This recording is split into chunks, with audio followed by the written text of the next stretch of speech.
We're going to take a look at a super cool tool that I've been using for a long time, and I would say if you did a poll of web developers, probably 99% of them also use this tool.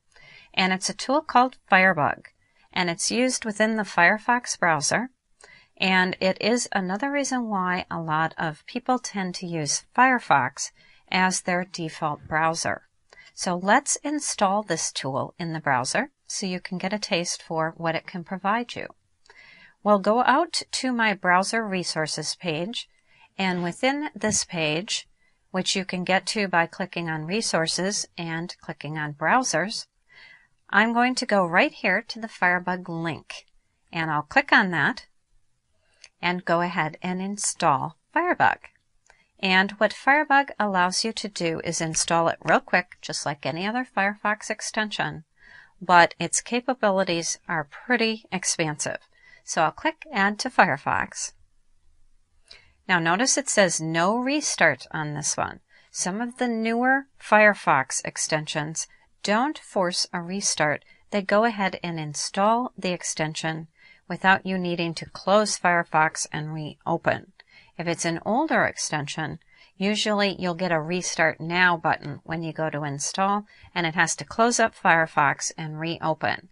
And if you're installing a bunch of them in a row, that can get very annoying.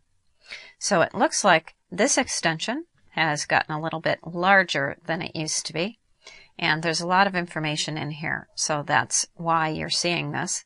And what we're going to do is install it. I'll open it up, and once it's installed, we're going to get a little bug-looking thing that installs up here right where the rest of my little pieces are. So I have an Install Now button. I'll go ahead and click it, and it installs itself. So you can see how quick it was. It's been installed successfully. So I'll close that up, and guess what? There's my little bug. That's our Firebug. So once it's installed, you can see when I hover on it, it says deactivated. So I'm going to click on that. And what I need to do is pop it open down here. So it's all set up right now.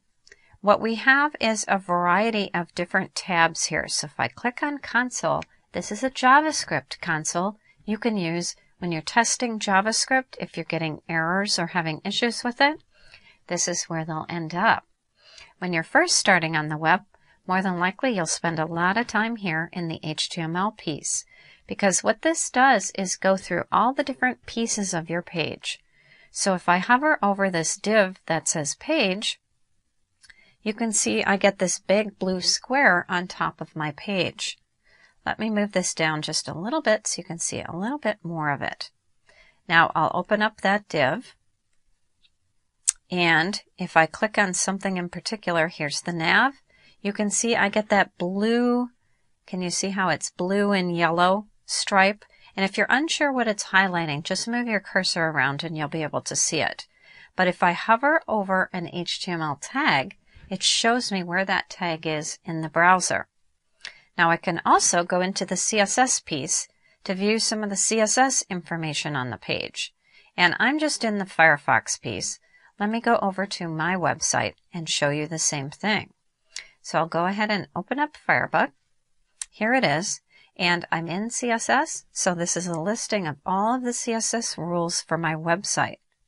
But what's interesting is I can click this little arrow on the left-hand side to inspect specific items within the page. So I've clicked on this, and as I hover over, you can see what it does is change the code information at the bottom of the page, down in this area, and it shows me the HTML piece on the left, and in the right over here, it's showing me the CSS at the same time.